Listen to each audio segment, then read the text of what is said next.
Good morning. ഇന്ന് CMAയുടെ business laws and ethics BLE പേപ്പറിൻ്റെ കോർപ്പറേറ്റ് ലോസിലെ ടോപ്പിക്സ് ആണ് ഡിസ്കസ് ചെയ്യുന്നത്. എൻ്റെ യൂട്യൂബ് ചാനലിൽ ഓൾറെഡി തന്നെ CMA ഇൻ്ററിൻ്റെ കോർപ്പറേറ്റ് ലോസിൻ്റെ share capital, buyback, alteration of share capital, charge, deposits, ഇത്തരം എല്ലാ ചാപ്റ്റർ വൈസ് അല്ലെങ്കിൽ area wise classes, recorded classes ഇട്ടിട്ടുണ്ട്. അത് കൂടുതലും CAക്കും CS-നും ഒക്കെ യൂസ്ഫുൾ ആണ്, CMA സ്റ്റുഡൻസിന് മാത്രമല്ല. അപ്പോൾ ചില കുട്ടികളുടെ ഫീഡ്ബാക്ക് ആയിരുന്നു CMA സ്റ്റഡി മീറ്റിൽ നോക്കി തന്നെ എടുക്കാമോ എന്ന് ചോദിച്ചു. ഞാൻ പറഞ്ഞു എടുക്കാം. അങ്ങനെയാണ് ഇനിയുള്ള കുറച്ച് ചാപ്റ്റേഴ്സ് നമ്മൾ CMA സ്റ്റഡി മീറ്റിൽ നോക്കി തന്നെയാണ് ഇപ്പോൾ ഡിസ്കസ് ചെയ്യാൻ പോകുന്നത്. അപ്പോൾ സൗണ്ട് കുറച്ച് കുറവാണെന്നൊക്കെ ഒരു അഭിപ്രായമുണ്ട്. ഞാൻ പറഞ്ഞത് ലൈവ് റെക്കോർഡിംഗ് ആണ്, സ്റ്റുഡിയോ റെക്കോർഡിംഗ് അല്ല. അപ്പോൾ സ്വാഭാവികമായിട്ടും സൗണ്ട് കുറച്ച് ലൈറ്റർ ആവും. അപ്പോൾ അത് നിങ്ങളുടെ ഹെഡ്ഫോൺ യൂസ് ചെയ്യുക.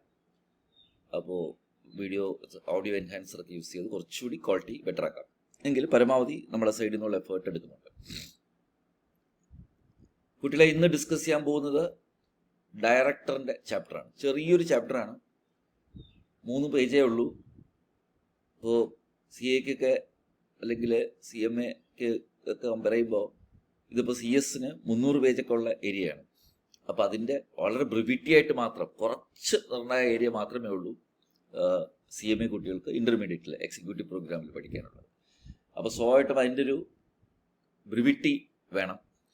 അപ്പോൾ വളരെ കുറച്ച് മാത്രം അംശങ്ങൾ മാത്രമേ ഉള്ളൂ നിങ്ങൾക്ക് പഠിക്കാൻ. 2 ചോദ്യമെങ്കിലും പ്രതീക്ഷിക്കാം ഈ ചാപ്റ്ററിൽ നിന്ന്. 12.2 ചാപ്റ്റർ. അതുകൊണ്ട് 3-4 പേജേ ഉള്ളൂ. അത് തറവായിട്ട് എല്ലാ ഏരിയയും പഠിക്കാൻ നോക്കുക, വിടാതെ പഠിക്കാൻ നോക്കുക.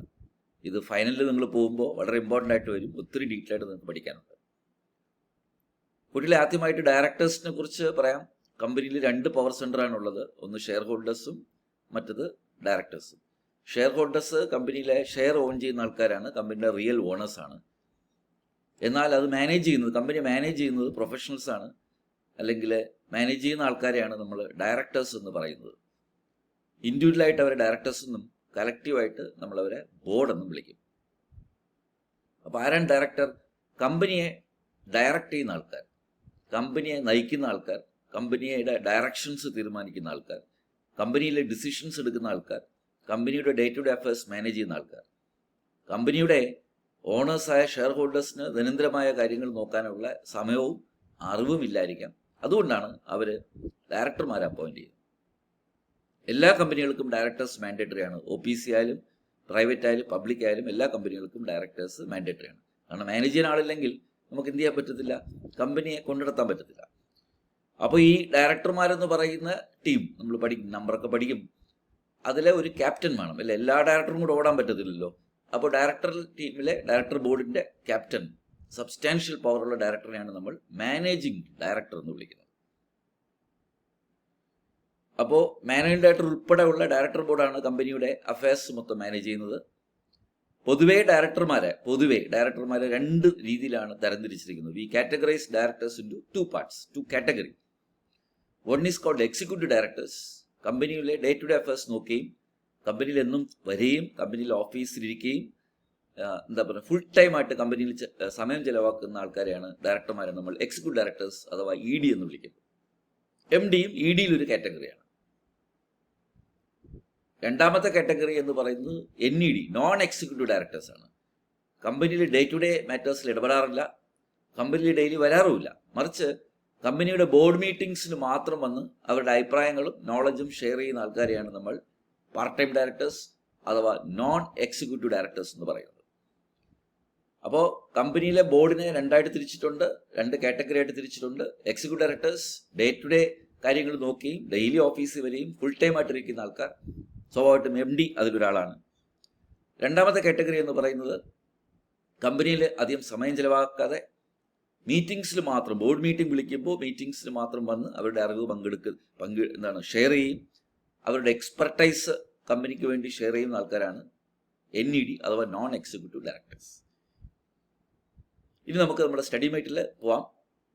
ഇത് പറഞ്ഞ പോലെ CMAക്ക് വേണ്ടി മാത്രമുള്ള ഒരു ക്ലാസ്സാണ്. അതുകൊണ്ട് തന്നെ CMA സ്റ്റഡി മീറ്ററിൽ പറഞ്ഞിരിക്കുന്നത് മാത്രം നമുക്ക് ഡിസ്കസ് ചെയ്ത് പോവാം, പഠിപ്പിച്ച് പോവാം. ഞാൻ പറയുന്നു, ഇത് വളരെ ഇമ്പോർട്ടൻ്റ് ആയ ചാപ്റ്ററാണ്. കുറച്ച് പേജസേ ഉള്ളൂ, കുറച്ച് ഏരിയ ഉള്ളൂ. അതുകൊണ്ട് ഒന്നും തന്നെ വിടാതെ പരമാവധി നിലയിൽ പഠിക്കാൻ നോക്കാം. ആദ്യമായി ഡെഫിനിഷൻ ഓഫ് ഡയറക്ടറാണ്.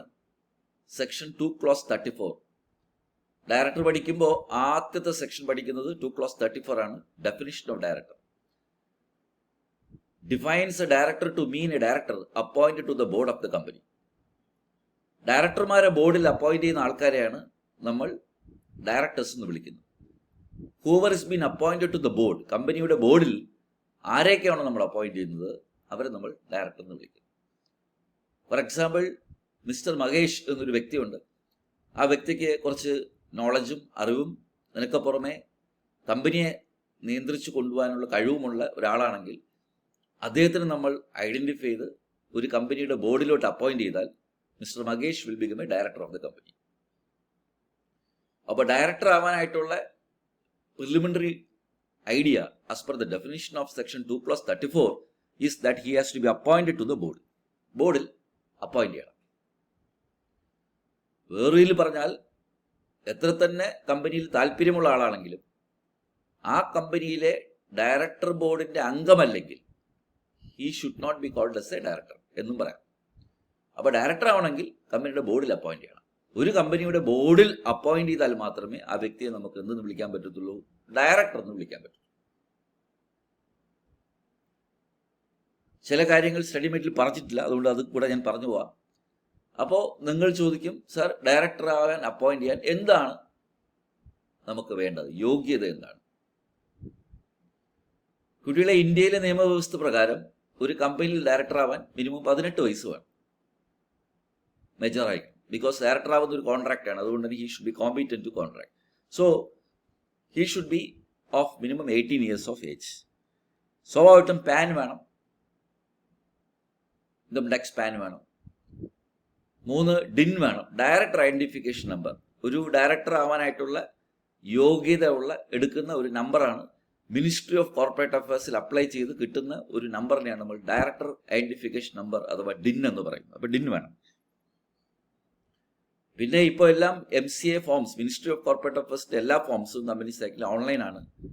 അപ്പോൾ മാനുവലായിട്ട് ഒപ്പിടാൻ പറ്റത്തില്ല. അപ്പോൾ സ്വാഭാവികമായിട്ട് പ്രാക്ടിക്കലി ചിന്തിക്കുമ്പോൾ ഒരു ഡിജിറ്റൽ സിഗ്നേച്ചർ, ഇലക്ട്രോണിക് ഒപ്പ് വേണം. അതിനെയാണ് നമ്മൾ ഡിജിറ്റൽ സിഗ്നേച്ചർ സർട്ടിഫിക്കറ്റ് അഥവാ DSC എന്ന് പറയും. അപ്പോൾ ഇന്ത്യയിൽ ഡയറക്ടർ ആവാൻ മിനിമം ആയിട്ട് വേണ്ട ഇതാണ്: 18 വയസ്സ്, പാൻ, ഡിൻ, DSC. യോഗ്യതയായിട്ട് എഡ്യൂക്കേഷൻ ക്വാളിഫിക്കേഷൻ ഒന്നും പറഞ്ഞിട്ടില്ല. 10ാം ക്ലാസ് വേണം, 12ാം ക്ലാസ് വേണം, ഡിഗ്രി വേണം, ഏതെങ്കിലും ഇൻസ്റ്റിറ്റ്യൂട്ട് മെമ്പർഷിപ്പ് വേണം, അങ്ങനെ പറഞ്ഞിട്ടില്ല. There is no formal qualification for being a director of a company. ഇത്ര ഷെയർ എടുക്കണം, അതുമില്ല, ഷെയർ ക്വാളിഫിക്കേഷനും ഇല്ല. ഓക്കെ, അപ്പോൾ ഇതാണ് ഡയറക്ടർ. ഇത്രയും ബേസിക് ആയിട്ടുള്ള ക്വാളിറ്റി ഉള്ള ആളാണ്. ആ വ്യക്തിയെ നമ്മൾ ഒരു കമ്പനിയിലെ ഡയറക്ടർ ബോർഡിൽ അപ്പോയിന്റ് ചെയ്യുമ്പോൾ he will be deemed as a director of that company. ഡിന്നൊക്കെ പറയാൻ വരും, അപ്പോൾ നമുക്ക് ചർച്ച ചെയ്യാം. അപ്പോൾ ഈ ഫസ്റ്റ് പാരഗ്രാഫിൽ അതേ ഉള്ളൂ, മീനിങ് ഓഫ് ഡയറക്ടറാണ്. പിന്നെ ചിലർ ചോദിക്കുന്ന ഒരു ചോദ്യം അല്ലെങ്കിൽ ഉണ്ടാകുന്ന ഡൗട്ട് എന്ന് പറയുന്നത് ഈ ഡയറക്ടറും കമ്പനിയും തമ്മിലുള്ള ബന്ധം എന്താണ്. സോ ഡയറക്ടറും കമ്പനിയും തമ്മിലുള്ള ബന്ധം, കമ്പനിയുടെ വസ്തുക്കൾ, കമ്പനിയുടെ അസറ്റ്സും കമ്പനിയുടെ ആസ്തിയും മാനേജ് ചെയ്യുന്നത് ഡയറക്ടറാണ്, ഡയറക്ടർ ബോർഡാണ്. അപ്പോൾ സ്വാഭാവികമായിട്ടും അവിടെ നമ്മുടെ ഒരു ബന്ധം പറയും, ഫിഡ്യൂഷ്യറി റിലേഷൻഷിപ്പ്. എന്താണ് ഫിഡ്യൂഷ്യറി റിലേഷൻഷിപ്പ് എന്ന് വെച്ചാൽ ഒരു ട്രസ്റ്റാണ്, വിശ്വാസമാണ്. കമ്പനി എന്ന് പറയുന്ന ഒരു ആർട്ടിഫിഷ്യൽ പേഴ്സൺ ആണെന്ന് നിങ്ങൾക്കറിയാം. കമ്പനി ഒരു ഹ്യൂമൻ ബീയിങ് അല്ല. അപ്പോൾ കമ്പനി ഒരു ആർട്ടിഫിഷ്യൽ പേഴ്സൺ ആകുമ്പോൾ കമ്പനിയെ സഹായിക്കാനും കമ്പനിയുടെ കാര്യങ്ങൾ നടത്താനും കമ്പനിയുടെ കാര്യങ്ങളെല്ലാം നോക്കി നടത്താനും വേണ്ടിയുള്ള ബോഡിയാണ് ബോർഡ്. അപ്പോൾ സ്വാഭാവികമായിട്ടും ഡയറക്ടർ ബോർഡ് എന്ന് പറയുന്നത് വിശ്വസിക്കാൻ പറ്റുന്നതും ഒരു ഡ്യൂട്ടി കാസ്റ്റഡ് ആയിട്ടുള്ള ഒരു ആളെന്ന രീതിയിലും അതുപോലെ തന്നെ ട്രസ്റ്റ് ഉള്ള രീതിയിലും ഒരു പരിധിവരെ പ്രിൻസിപ്പൽ ഏജന്റ് എന്ന രീതിയിലുമാണ് ഒരു ഡയറക്ടർ പ്രവർത്തിക്കുന്നത്. നമ്മൾ പറയും stewardship role, fiduciary role, agent role, trustee role, trusteeship role.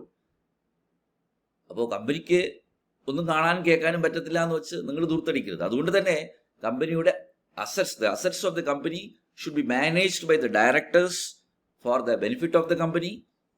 So, if you ask me, a director stands in a fiduciary relationship with the company, trusteeship, stewardship, and of course, a responsible, team to look after the assets of the company. വിശ്വാസം, കമ്പനിയെ നോക്കുന്നുള്ള വിശ്വാസം, കമ്പനിയുടെ share ഹോൾഡേഴ്സിന് വേണ്ടി company manage ചെയ്യുന്നുള്ള വിശ്വാസം, ആ ട്രസ്റ്റാണ് ഡയറക്ടറും കമ്പനിയും തമ്മിലുള്ള വിശ്വാസം അല്ലെങ്കിൽ ബന്ധം. ഒരു ആംഗിളിൽ നോക്കുമ്പോൾ ഒരു പരിധിവരെ കമ്പനി പ്രിൻസിപ്പളും ഡയറക്ടേഴ്സിന് ഏജന്റ് എന്ന് പറയാം. കാരണം കമ്പനിക്ക് വേണ്ടിയാണ് അഗ്രിമെന്റ്സ് ഒപ്പിടുന്നത്, കച്ചവടം പിടിക്കുന്നത്, പല പല കോൺട്രാക്ട്സ് എൻ്റർ ചെയ്യുന്നത്, ബാങ്ക് അക്കൗണ്ട് ഓപ്പറേറ്റ് ചെയ്യുന്നത്. അങ്ങനെ നോക്കുമ്പോൾ ഒരു ഏജൻസി റിലേഷൻഷിപ്പ് ഉണ്ടാവാം. പക്ഷെ സ്ട്രിക്ട്ലി സ്പീക്കിംഗ് ഫിഡ്യൂഷ്യറി ഡ്യൂട്ടിയാണ്. ഓക്കെ, ഫിഡ്യൂഷ്യറി എന്ന് വെച്ച് കഴിഞ്ഞാൽ സീക്രട്ട് പ്രോഫിറ്റ് ഒന്നും ഉണ്ടാക്കാതെ ട്രസ്റ്റിയെ പോലെ നമ്മൾ എന്ത് ചെയ്യുന്നു, പെരുമാറും.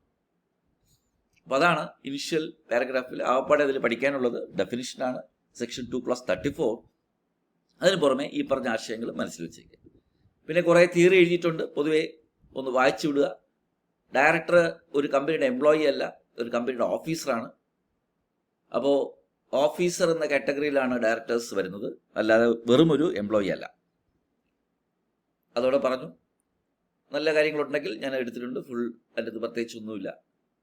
പിന്നെ ഓഫീസറിനെ കുറിച്ച് പറയുന്നുണ്ട്. സെക്ഷൻ 2(59) ആണ് കമ്പനീസ് ആക്ടിൽ ഓഫീസറിന്റെ definition. Officer includes a director as well as any person under whose directions or instructions of the board any one or the directors are accustomed to act.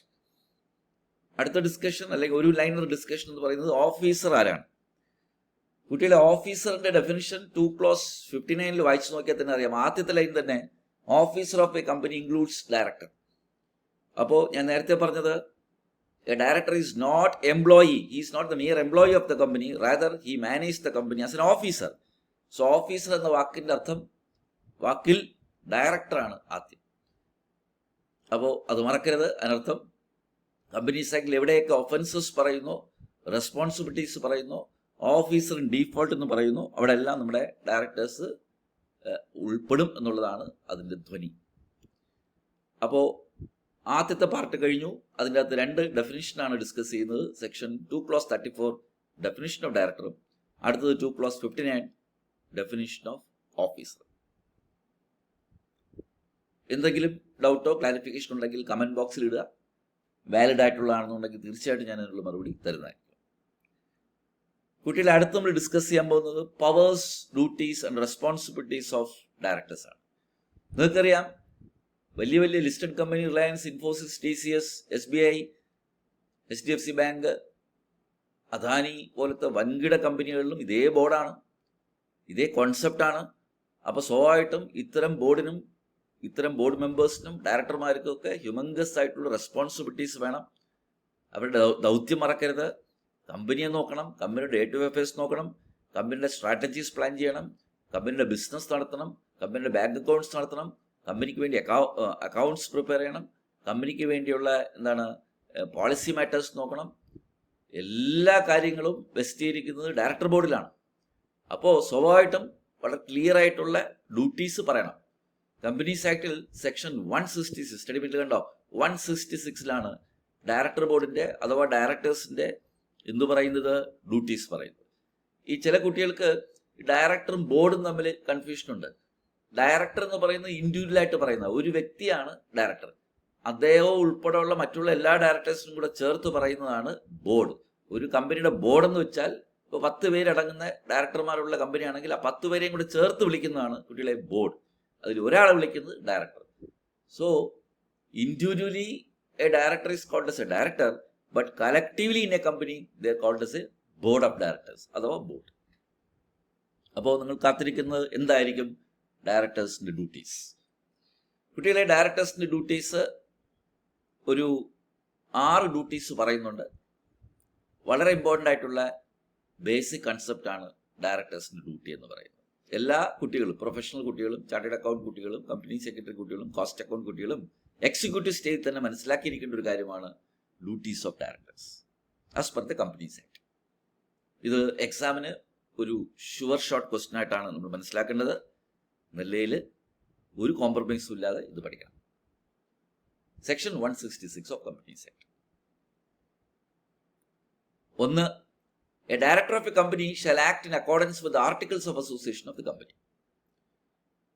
നിങ്ങൾക്കറിയാം, കമ്പനിയുടെ ബൈലോ എന്ന് പറയുന്നത് ആർട്ടിക്കിൾസ് ആണ്. കമ്പനിയുടെ internal regulations എന്ന് പറയുന്നത് articles of association ആണ്. അതുകൊണ്ട് ഡയറക്ടറിന്റെ ആദ്യത്തെ ദൗത്യം, ഡ്യൂട്ടി എന്ന് പറയുന്നത്, കമ്പനിയുടെ പ്രവർത്തനം എന്ന് പറയുന്നത് ആർട്ടിക്കിൾസിന് അനുസരിച്ചായിരിക്കും.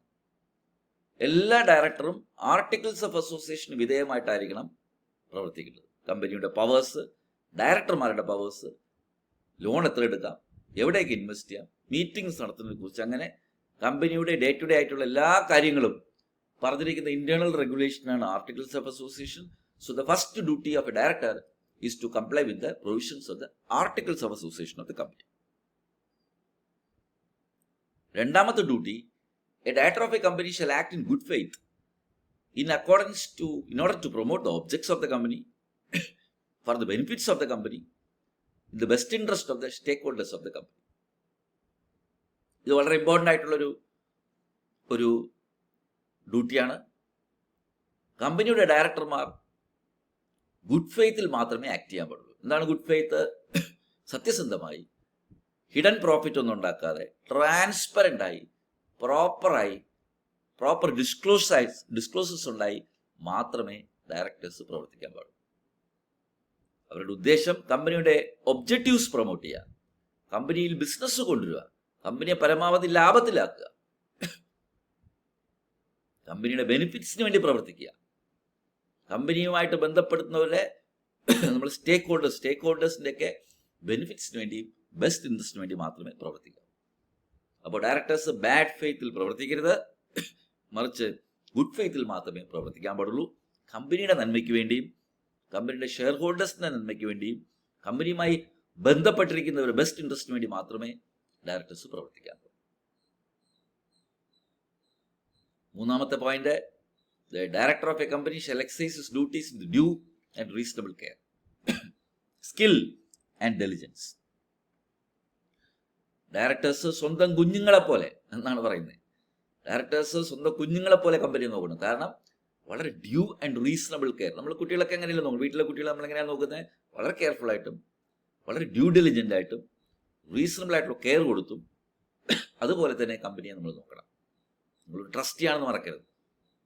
അതുകൊണ്ട് കമ്പനിയുടെ ഡ്യൂട്ടീസ് അല്ലെങ്കിൽ ഡയറക്ടേഴ്സിൻ്റെ ഡ്യൂട്ടീസ് എന്താണ്?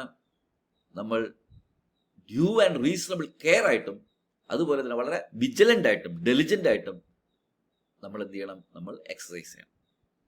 4. A director of a company shall not involve in a situation in which he may have a direct or indirect interest that conflicts or possibly may conflict with the interest of the company. ഡയറക്ടറിന്റെ duties ചെയ്യുമ്പോൾ, powers exercise ചെയ്യുമ്പോൾ, കമ്പനിയുടെ day to day affairs manage ചെയ്യുമ്പോൾ പല സാഹചര്യങ്ങളിലും അദ്ദേഹത്തിൻ്റെ വ്യക്തിപരമായ ഇൻട്രസ്റ്റും ഔദ്യോഗികപരമായ ഇൻട്രസ്റ്റും കോൺഫ്ലിക്റ്റ് വരും. There are a lot of situations which come where the director will get into a situation where there will be a conflict between his personal interest and official interest. ഉദാഹരണം പറഞ്ഞാൽ, കമ്പനിയുടെ ഒരു നിർണായക ഒരു പോസ്റ്റ്, ഒരു job vacancy, top management, ഒരു general manager, നല്ല ശമ്പളം, അപ്പോൾ അത് ബോർഡിൽ നിന്ന് അറിയുന്നു അയാൾ ഇങ്ങനൊരു നല്ലൊരു പോസ്റ്റ് വരുന്നു, വേക്കൻസി വരുന്നു. അപ്പം അദ്ദേഹത്തിൻ്റെ ഏതെങ്കിലും ഒരു ബന്ധു കാണും, അല്ലേ? വളരെ അടുത്ത ബന്ധുവിനെ, വലിയ ക്വാളിഫിക്കേഷനൊന്നുമില്ല ആ ബന്ധുവിന്, എക്സ്പീരിയൻസും ഇല്ല, അയാളെ പിടിച്ച് ആ പോസ്റ്റിലിരുത്തുക. ഇത് കണ്ടോ? പേഴ്സണൽ ഇൻട്രസ്റ്റ് ആണ്. അപ്പോൾ വ്യക്തിപരമായ ഇൻട്രസ്റ്റ് കമ്പനിയുടെ ഒഫീഷ്യൽ ഇൻട്രസ്റ്റുമായിട്ട് ക്ലാഷ് ആവും.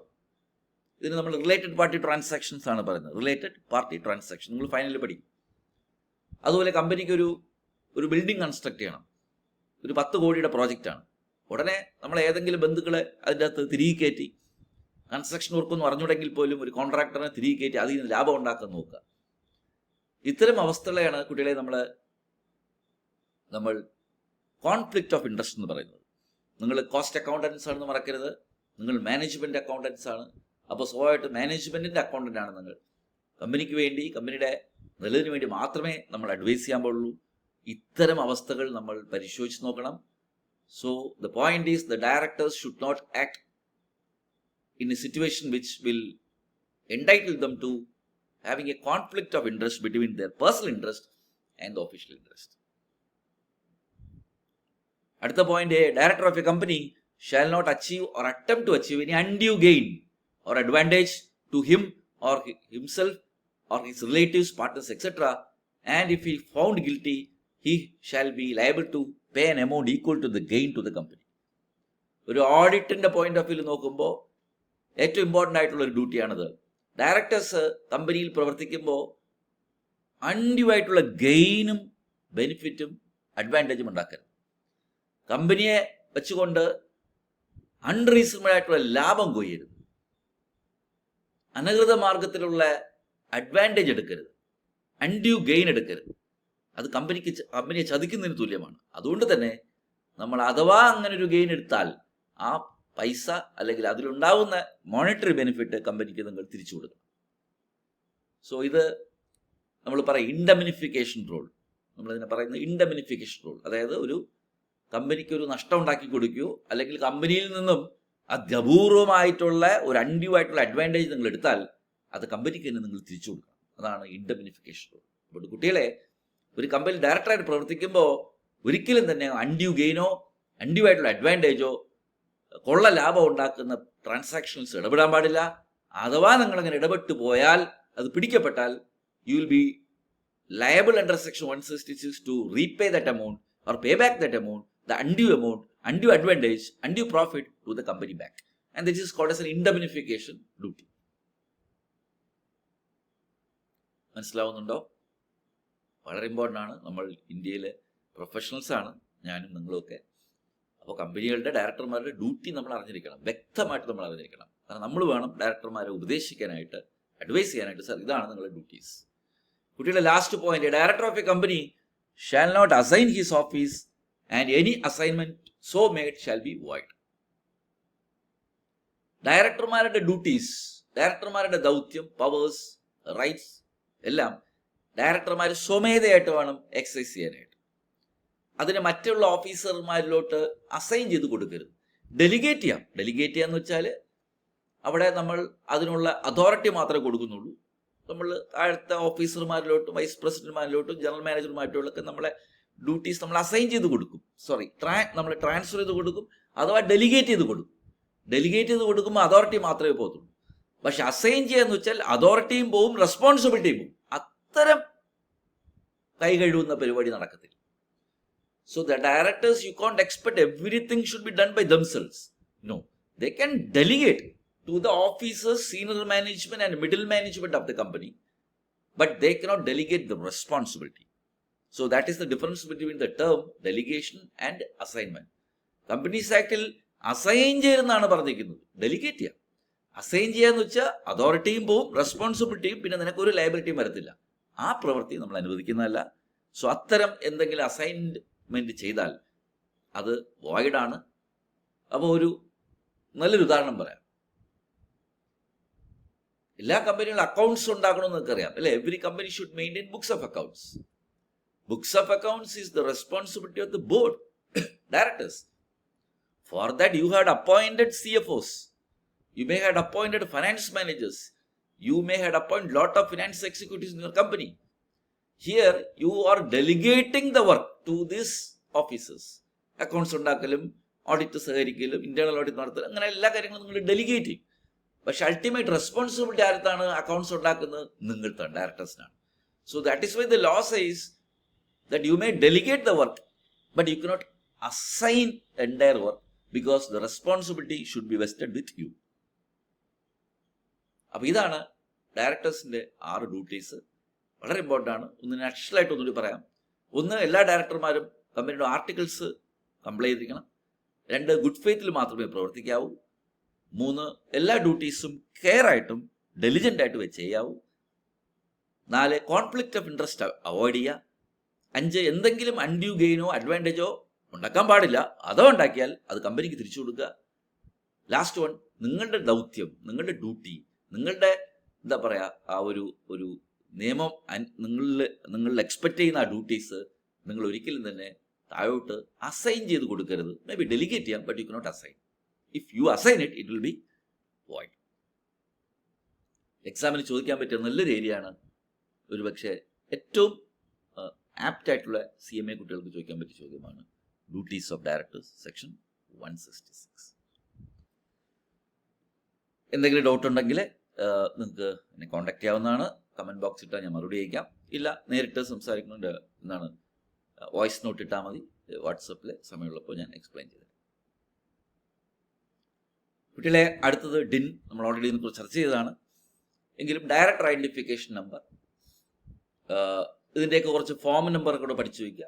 ഡിൻ അപ്ലൈ ചെയ്യുന്ന ഫോം നമ്പർ DR3 അങ്ങനത്തെ ഫോംസ് ഉണ്ട്. ഒന്ന് ഗൂഗിൾ ചെയ്ത് നോക്കിയെന്നുണ്ടെങ്കിൽ നിങ്ങൾക്ക് എന്ത് ചെയ്യാൻ പറ്റുന്ന കുറച്ച് ഫോം വേണമെങ്കിൽ ആഡ് ചെയ്യാം.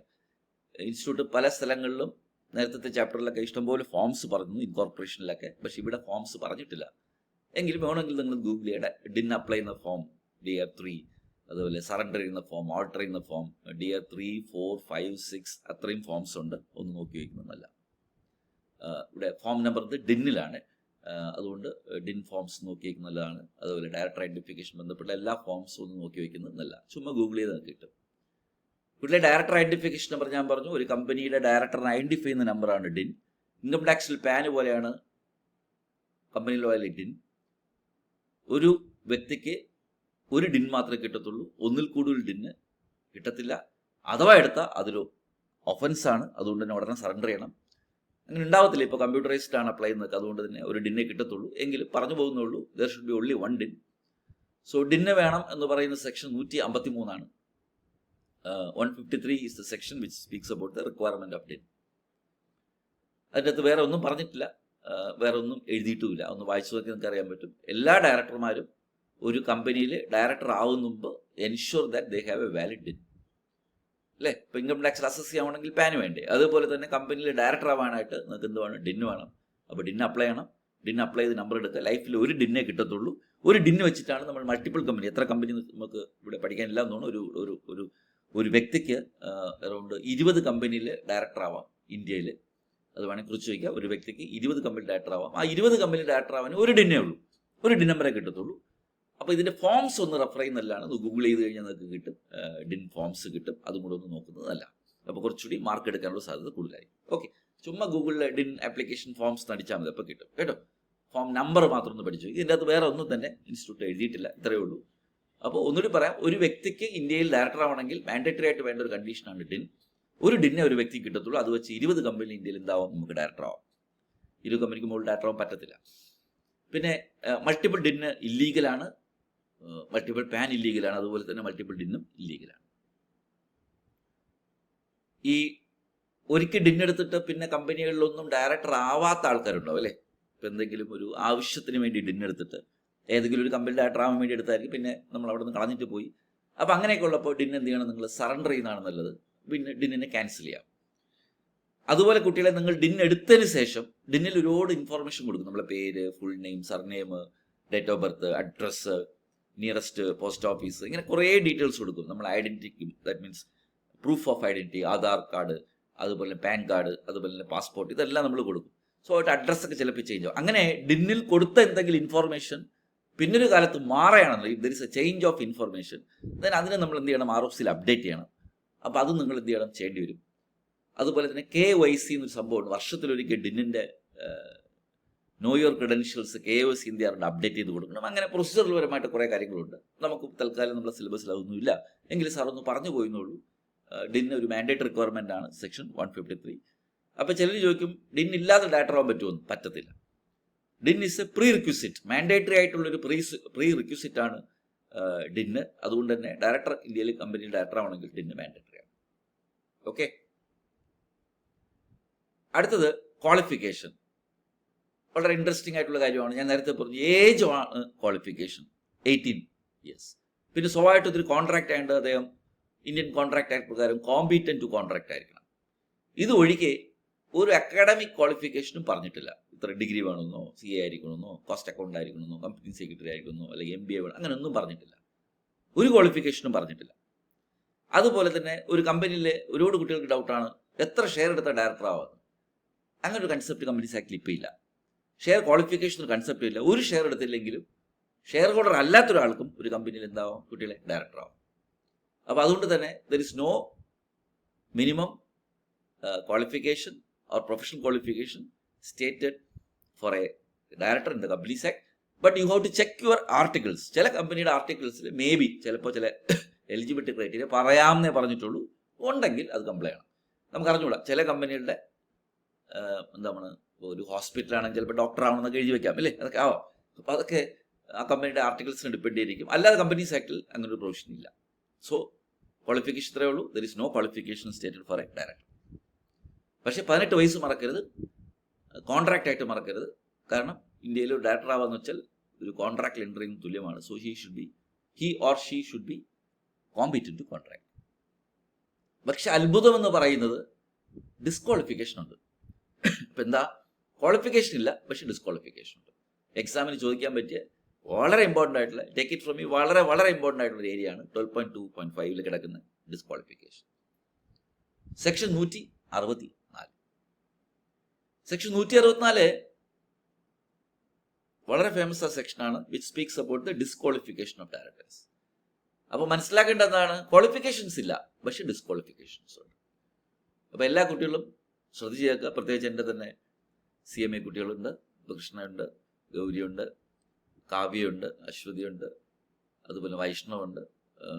കുറേ പേര് ഓർമ്മ വരുന്ന പേരുകൾ ഞാൻ പറയുന്നുള്ളൂ. അവരെല്ലാവരും വീഡിയോ കേൾക്കുകയാണെങ്കിൽ കേൾക്കുമല്ലോ സ്വാഭാവികമായിട്ടും. ഇതൊക്കെ ഓർത്തിരിക്കുക, എക്സാമിന് വിൽസർ പറയാണ്, ഇമ്പോർട്ടൻ്റ് ആണ് കേട്ടോ.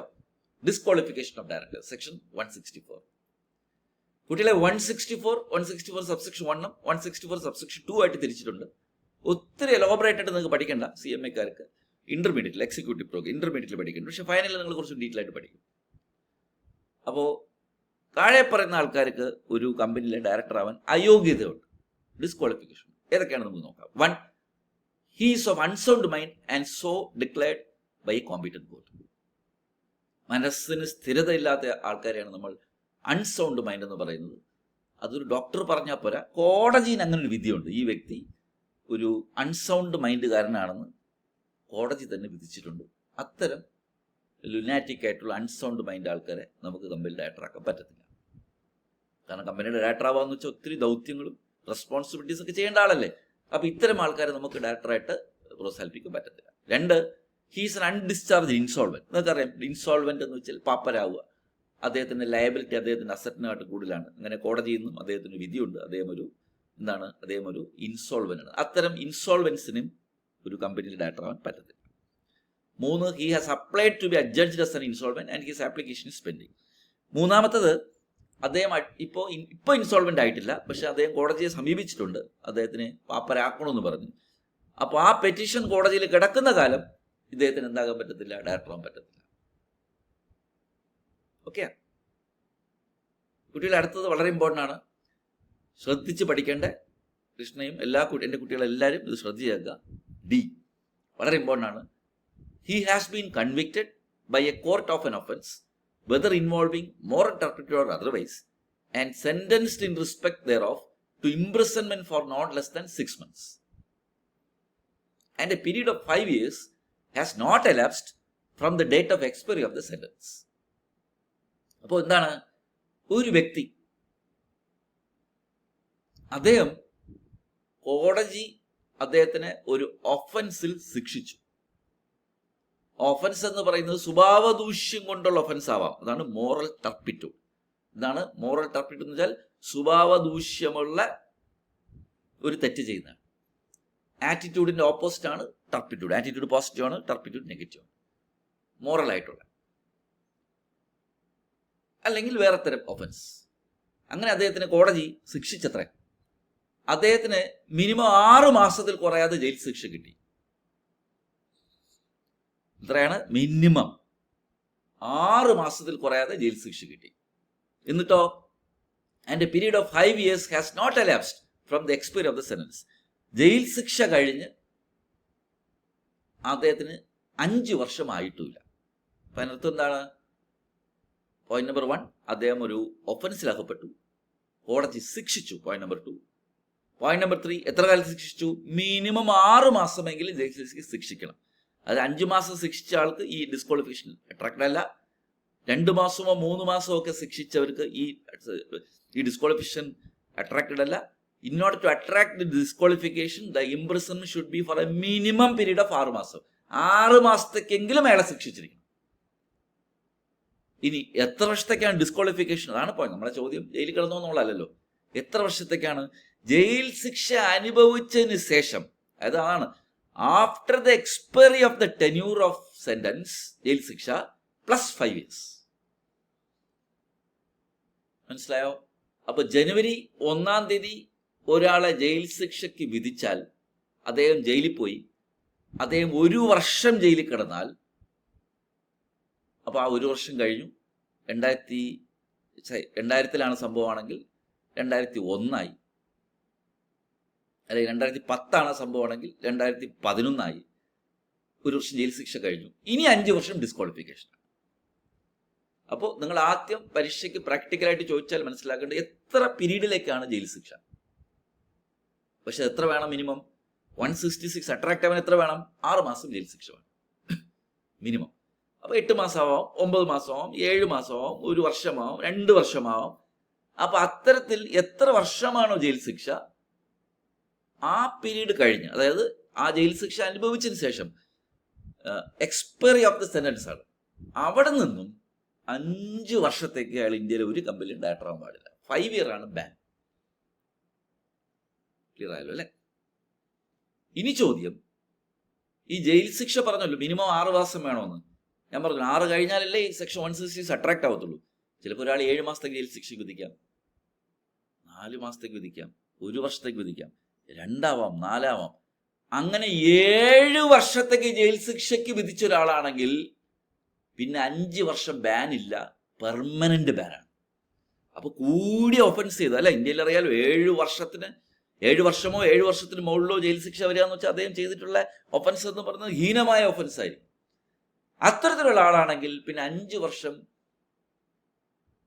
കഴിഞ്ഞാൽ പോലും അദ്ദേഹത്തിന് തമ്മിൽ ഡയറക്ടർ ആവാൻ പറ്റത്തില്ല. Because he is permanently band, prohibited, disqualified from being a director of any company. Clear ആയല്ലോ അല്ലേ? ഇത് വളരെ ഇമ്പോർട്ടൻ്റ് ആണ്. പ്രാക്ടിക്കൽ ക്വസ്റ്റ്യൻ ചോദിക്കും. അതിനൊക്കെ പുറമെ ഒരു കമ്പനി സെക്രട്ടറി പോലെ, ചാർട്ടേഡ് അക്കൗണ്ട് പോലെ, കോസ്റ്റ് അക്കൗണ്ട്സും ഇപ്പോൾ കമ്പനി ലോയിലൊക്കെ വളരെ എക്സ്പെർട്സ് ആണ്. അപ്പം നമ്മളും അതിനെക്കുറിച്ച് നല്ല രീതിയിൽ മനസ്സിലാക്കി. So clear. അടുത്ത point, an order disqualifying him for appointment as director has been passed by court or tribunal. ഒരു വ്യക്തിയെ ഒരു കമ്പനിയിലെ ഡയറക്ടർ ആവരുതെന്ന് പറഞ്ഞ് ബാൻ ചെയ്തിട്ടുള്ള ചില ആൾക്കാർ കാണും. ലൈക്ക് ഈ പൈസ ഇടപാടിലൊക്കെ ഫ്രോഡ് ഇടുന്ന ആൾക്കാർ, ഫേമ കേസുകളിലൊക്കെ പെട്ട് കിടക്കുന്ന ആൾക്കാർ, ഇങ്ങനെ കുറെ ആൾക്കാരില്ലേ അല്ലേ? അപ്പോൾ അത്തരം ആൾക്കാരെ നമ്മൾ എന്ത് ചെയ്യാൻ പാടില്ല. അപ്പോൾ കോടതി ഇത്തരം ആൾക്കാരെ ഒന്നും തന്നെ ഡയറക്ടർ ആക്കരുതെന്ന് വിധിച്ചിട്ടുള്ള ആൾക്കാരുണ്ടെങ്കിൽ അത്തരം ഓർഡർ കിട്ടിയിട്ടുള്ള ആൾ ഒരു കമ്പനിയിലും ഡയറക്ടർ ആവാൻ പാടില്ല. ഇനിയൊക്കെ എളുപ്പമൊന്നുമില്ല. അതിൽ നേരത്തെ ഡിസ്കസ് ചെയ്ത പോയിന്റ് മാത്രമേ ഉള്ളൂ ഭയങ്കര ഇമ്പോർട്ടൻ്റ് ആയിട്ടുള്ള. അടുത്തത്, he has not paid any calls for 6 months. ഈ ഡയറക്ടർ ഒരു കമ്പനിയിലെ ഷെയർ ഹോൾഡറും കൂടെ ആയിരുന്നു അത്രേ. അങ്ങനെ ഷെയർ ഹോൾഡേഴ്സിന് കോൾ വിളിച്ചപ്പോൾ ഇയാൾ ഒരു ഷെയർ ഹോൾഡർ ആണല്ലോ. നമ്മളെ എക്സാമ്പിളിൽ ഷെയർ ഹോൾഡർ ആണെങ്കിലേ ഉള്ളൂ കേട്ടോ ഈ പോയിന്റ് വരത്തുള്ളൂ. ഷെയർ ഹോൾഡറോട് ആണെങ്കിൽ അയാൾക്ക് എഗൻസ്റ്റ് ആയിട്ട് കോൾ വിളിച്ചു. സോ ആയിട്ട് കോൾ മണി കൊടുക്കണം. പക്ഷെ കൊടുത്തില്ല. 6 മാസം കഴിഞ്ഞിട്ടും കൊടുത്തില്ലെങ്കിൽ അയാൾ 6 മാസം കഴിയുമ്പോൾ ഡിസ്ക്വാളിഫൈഡ് ആയി. ഇത് ഷെയർ ഹോൾഡറും കൂടെ ആണെങ്കിലുള്ള ഡയറക്ടറിനെ കുറിച്ചാണ്. ഇല്ലെങ്കിൽ ഈ പ്രൊവിഷൻ ആപ്ലിക്കബിൾ അല്ല. ഓക്കെ, ഇനി അങ്ങോട്ട് നമുക്ക് പഠിക്കാനായിട്ടൊന്നുമില്ല. കാരണം പല സെക്ഷൻസ് വയലേഷൻ, അതൊക്കെ നിങ്ങൾ ഫൈനലിൽ പഠിക്കുന്ന സെക്ഷൻസാണ്. സെക്ഷൻ 188 വയലേഷൻ അടുത്ത പോയിന്റ്, അതായത് റിലേറ്റഡ് പാർട്ടി ട്രാൻസാക്ഷൻസിനെ കുറിച്ചുള്ള പ്രൊവിഷനാണ്. അത് കഴിഞ്ഞ് 5 വർഷമായിട്ട് വയലേറ്റ് ചെയ്തിട്ടുണ്ടെങ്കിൽ അയാൾ ഡയറക്ടർ ആവരുത്. അടുത്ത 152 വയലേഷൻ, 152 സബ്സെക്ഷൻ 3 ഡിൻ എടുക്കണമെന്ന് പറയുന്ന സെക്ഷനാണ്. അപ്പോൾ അയാളുടെ ഡയറക്ടർ ആവരുത്. 165 വയലേഷനാണ്. അത് നമ്മൾ ഡിസ്കസ് ചെയ്യും. അപ്പോൾ പിന്നെന്ന് വെച്ചാൽ നിങ്ങൾക്ക് ഫൈനലിലുള്ളത് പഠിക്കാനായിട്ട്. അപ്പോൾ ഇത്തരം സെക്ഷൻസ് വയലേഷനാണ് അടുത്ത് പറഞ്ഞത്. അപ്പോൾ കുട്ടികളെ 164 സബ്സെക്ഷൻ 1 അറൗണ്ട് 5, 6, 7, 8, 9 ഡിസ്ക്വാളിഫിക്കേഷൻ ഉണ്ട്. നല്ലതിൽ പഠിക്കുക. അതിൽ നമ്മൾ ജയിൽ ശിക്ഷയെ കുറിച്ച് പറഞ്ഞില്ലേ, ആ പ്രൊവിഷനാണ് ഏറ്റവും ഇമ്പോർട്ടൻറ്റ്. ബാക്കിയുള്ളതൊക്കെ just sake of study. Disqualification of directors 2 പാർട്ടാണ്. 164 സബ്സെക്ഷൻ 1 ആണ് ഇത്ര നേരം ഡിസ്കസ് ചെയ്തത്. അടുത്ത് നമ്മൾ ഡിസ്കസ് ചെയ്യാൻ പോകുന്നത് 164(2) ആണ്. അതിൽ 2 ഡിസ്ക്വാളിഫിക്കേഷൻ, അതുകൊണ്ട് നമുക്ക് തീക്കാം. Exam point of view important ആണ്. അപ്പോൾ ഞാനത് വായിക്കാം. ഇതാണ്: no person who is or has been a director of a company which has not filed financial statements or annual return for any continuous period of 3 years or has failed to repay 3D. 3D എൻ്റെ കുട്ടികൾക്ക് എല്ലാവർക്കും അറിയാം. 3D എന്ന് വെച്ചാൽ എന്തുവാ? Deposit തിരിച്ചു കൊടുത്തിട്ടില്ല, debenture തിരിച്ചു കൊടുത്തിട്ടില്ല, അല്ലെങ്കിൽ ഡിവിഡൻഡ് ഡിക്ലറേറ്റ് കൊടുത്തിട്ടില്ല ഫോർ 1 year. അങ്ങനെയാണെങ്കിൽ ഹി ഷാൽ നോട്ട് ഇൻകർ, എന്താ പറയുക, അങ്ങനെയാണെങ്കിൽ താഴെ പറയുന്നുണ്ട് അല്ലേ, ഡിസ്ക്വാളിഫിക്കേഷൻ എന്ത് ചെയ്യാം അവിടെ എഴുതിയിട്ടില്ലേ? അങ്ങനെ പറഞ്ഞു പോയിരിക്കുക അല്ലേ, അങ്ങനെയാണ് പറഞ്ഞു പോയിരിക്കുന്നത്. ഡിസ്ക്വാളിഫൈഡ് ആവുന്നേ പറഞ്ഞിട്ടുള്ളൂ. ഓക്കെ, ആ ഡിസ്ക്വാളിഫിക്കേഷൻ അവിടെ പറഞ്ഞില്ല. 5 years ആണ് കേട്ടോ. ഇൻ അതർ കമ്പനി, അതുകൊണ്ടല്ലോ, of that company or appointed in other company for a period of 5 years from the date of the default. അപ്പോൾ ഇത് നമുക്ക് ഒന്നുകൂടി ഒന്ന് ഡിസ്കസ് ചെയ്യാം. പാർട്ട് 2, അതായത് സെക്ഷൻ 164(2). ഇതിൻ്റെ കഥ ഇങ്ങനെയാണ്. വളരെ കെയർഫുൾ ആയിട്ട് കേൾക്കുക കേട്ടോ കുട്ടികളെ. കൃഷ്ണ, വൈഷ്ണവേ, ഗൗരി, അതുപോലെ തന്നെ അശ്വതി, നമ്മളെ കാവ്യ, എനിക്ക് പേര് ഓർമ്മ വരുന്ന കുറേ എൻ്റെ കോസ്റ്റ് അക്കൗണ്ട്സ് കുട്ടികളെ കുറിച്ചാണ് പറയുന്നത്. പേര് പറയാറില്ലാത്ത കുറേ കുട്ടികളൊന്ന് ക്ഷമിക്കുക. കുട്ടികളെ, 164(2) പറയുന്നത് ഒരു വ്യക്തി, ഒരു ഡയറക്ടർ, ഒരു കമ്പനിയിലെ ഡയറക്ടറാണ്. Already he's A director. ഈ ഡിസ്ക്വാളിഫിക്കേഷൻ ഇപ്പോൾ പറയാൻ പോകുന്നത് കമ്പനിയുടെ പോയിന്റ് ഓഫ് വ്യൂ. ആ കമ്പനി, ഫോർ എക്സാമ്പിൾ വിൽസാർ വന്നിട്ട് എ ലിമിറ്റഡിലെ ഡയറക്ടറാണ്. ഇനി എ ലിമിറ്റഡിനെ കുറിച്ചാണ് നമ്മൾ പറയുന്നത്. ആ എ ലിമിറ്റഡ് എന്ന് പറയുന്ന കമ്പനി കഴിഞ്ഞ 3 വർഷമായിട്ടും, അതായത് കണ്ടിന്യൂസ് ആയിട്ട് 3 വർഷമായിട്ടും ആ കമ്പനിയുടെ ഫൈനാൻഷ്യൽ സ്റ്റേറ്റ്മെന്റ്സോ ആനുവൽ റിട്ടേൺസോ, അതായത് വർഷം തോറും ഫയൽ ചെയ്യേണ്ട റിട്ടേൺസ്, MGT7 ഫോമിൽ ഫയൽ ചെയ്യേണ്ട റിട്ടേൺസ് 3 വർഷമായിട്ടും ഫയൽ ചെയ്യാതെ ഡീഫോൾട്ട് വരുത്തിയിട്ടുള്ള കമ്പനിയാണ്. ഞാനവിടെ ഡയറക്ടറായിരിക്കുമ്പോഴാണ്, ഞാൻ അവിടുത്തെ ഡയറക്ടറാ എ ലിമിറ്റഡിൽ. ആ കമ്പനി കഴിഞ്ഞ 3 വർഷമായിട്ട് അക്കൗണ്ട്സ് ഫയൽ ചെയ്തിട്ടില്ല, അല്ലെങ്കിൽ ആനുവൽ റിട്ടേൺസ് ഫയൽ ചെയ്തിട്ടില്ല. ഇത് വലിയ പൊളി കമ്പനി അല്ലേ, പിന്നെ ഞാൻ എന്തിനാ അവിടെ ഇരിക്കുന്നത്? അതാണ് ചോദ്യം. അല്ലെങ്കിൽ ആ കമ്പനി 1 വർഷമായിട്ടും 3D വയലേഷൻ വരുത്തി. എന്നാ 3D വയലേഷൻ? ഡെപ്പോസിറ്റ് മേടിച്ച് തിരിച്ചു കൊടുത്തിട്ടില്ല 1 വർഷമായിട്ട്, ഡിബഞ്ചർ ഇഷ്യൂ ഇട്ട് തിരിച്ചു കൊടുത്തിട്ടില്ല 1 വർഷമായിട്ടും, ഡിക്ലെയർ ചെയ്ത ഡിവിഡൻഡ് കൊടുത്തിട്ടില്ല മര്യാദയ്ക്ക് ഷെയർ ഹോൾഡേഴ്സിന് 1 വർഷമായിട്ടും. അത്തരം വയലേഷൻ വരുത്തിയിട്ടുള്ള കമ്പനിയാണെങ്കിൽ ആ കമ്പനി ഇരിക്കുന്ന ഞാൻ തല്ലിപ്പൊളി കമ്പനി അല്ലേ? നോക്കണേ, അക്കൗണ്ട്സ് ഫയൽ ചെയ്തിട്ടില്ല, അല്ലെങ്കിൽ ആനുവൽ റിട്ടേൺ ഫയൽ ചെയ്തിട്ടില്ല, അല്ലെങ്കിൽ 3D വയലേഷൻ വരുത്തിയിട്ടുള്ള കമ്പനിയാണ്. അങ്ങനെ ആ കമ്പനി ഇരിക്കുന്ന ഞാൻ, ആ ഡയറക്ടർ, ഇനി വേറെ ഒരു കമ്പനിയിലും 5 വർഷത്തേക്ക് ഡയറക്ടർ ആവാനുള്ള യോഗ്യതയില്ല. ക്ലിയർ ആയല്ലോ? അതിൻ്റെ അർത്ഥം എന്താണ്? ഞാൻ ഇരിക്കുന്ന കമ്പനിയിൽ അക്കൗണ്ട്സ് ഫയൽ ചെയ്യുന്നുണ്ടോന്ന് പോലും നിനക്ക് പരിശോധിക്കാൻ വയ്യ.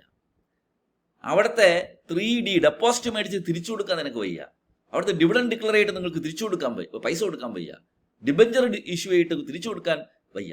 അത്തരത്തിൽ നീ അവിടുത്തെ ഡ്യൂട്ടി മുഴുവനും വയലേറ്റ് ചെയ്തുകൊണ്ടിരിത്ത് ഈ പീരീഡ് കഴിയുമ്പോൾ, അതായത് അക്കൗണ്ട്സിന്റെ കേസിൽ 3 വർഷമോ അല്ലെങ്കിൽ 3Dയുടെ കേസിൽ 1 വർഷമോ കഴിയുമ്പോൾ നീ ഇനി ഈ ഡിസ്ക്വാളിഫിക്കേഷൻ അട്രാക്ട് ആവും. 164(2) will be attracted. And what is 164(2) is you are not eligible to be appointed as a director of any other company for 5 years.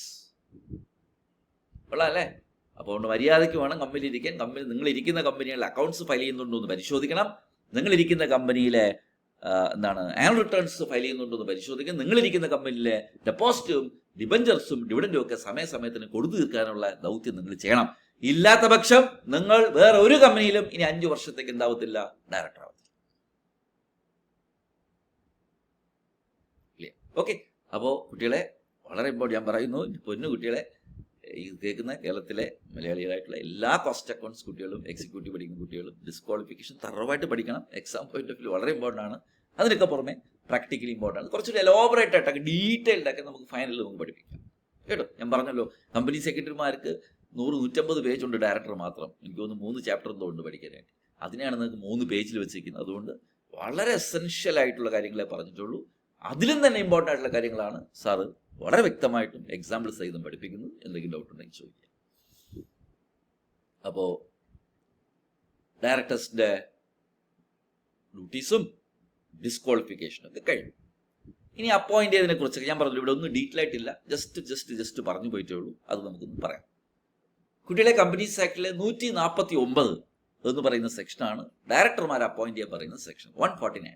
ഇപ്പം ഈ പാരഗ്രാഫിൽ കിടക്കുന്നതിന് സാർ എക്സ്പ്ലെയിൻ ചെയ്യാം. എല്ലാ കമ്പനികളിലും കമ്പനി തുടങ്ങുമ്പം തന്നെ മിനിമം ഡയറക്ടേഴ്സ് വേണം. പല ക്ലാസ്സുകളിൽ ഞാൻ പറഞ്ഞിട്ടുള്ള മിനിമം ഡയറക്ടേഴ്സ് നമ്പർ OPCക്ക് 1, പ്രൈവറ്റിന് 2, പബ്ലിക്കിന് 3. 1, 2, 3 എളുപ്പമുണ്ട് അല്ലേ? OPCക്ക് മിനിമം 1 ഡയറക്ടർ വേണം, കമ്പനി തുടങ്ങുമ്പോഴേ വേണം. പ്രൈവറ്റ് കമ്പനിക്ക് മിനിമം 2 ഡയറക്ടേഴ്സ് വേണം. പബ്ലിക് കമ്പനിക്ക് മിനിമം 3 ഡയറക്ടേഴ്സ്. ഈ OPCയെ കുറിച്ച് ഒരു ക്ലാരിഫിക്കേഷൻ പറയാം. ഒരുപാട് കുട്ടികളുടെ മനസ്സിൽ എല്ലാം OPCക്ക് 1 എന്നാണല്ലോ. ഷെയർ ഹോൾഡേഴ്സ് അഥവാ മെമ്പേഴ്സ് ആണ് 1. പക്ഷെ ഡയറക്ടേഴ്സ് 1-ൽ കൂടുതലാവാം. സാധാ കമ്പനികളെ പോലെ വേണമെങ്കിൽ 20 ഡയറക്ടേഴ്സിലാവാം. ഇത് പലർക്കും അറിയത്തില്ല. പൊതുവെ എല്ലാവരും വിചാരിച്ചിരിക്കുന്ന OPCക്ക് എല്ലാം 1 മെമ്പറാണ് 1, ഷെയർ ഹോൾഡറാണ് 1. ഡയറക്ടേഴ്സിന് അങ്ങനെ ലിമിറ്റ് ഇല്ല. ഒരു OPCക്ക് വേണമെങ്കിൽ 1-ൽ കൂടുതൽ ഡയറക്ടേഴ്സ് ആവാം. 1, 2, 3 കമ്പനിയിലോ അല്ല എല്ലാ കമ്പനികളെ വേണമെങ്കിൽ 20 ഡയറക്ടേഴ്സ് വരെ ആവാം എന്നുള്ളവർ മറക്കരുത്. Now we are speaking about the minimum എത്രയാ? OPCക്ക് 1, പ്രൈവറ്റിന് 2, പബ്ലിക്കിന് 3.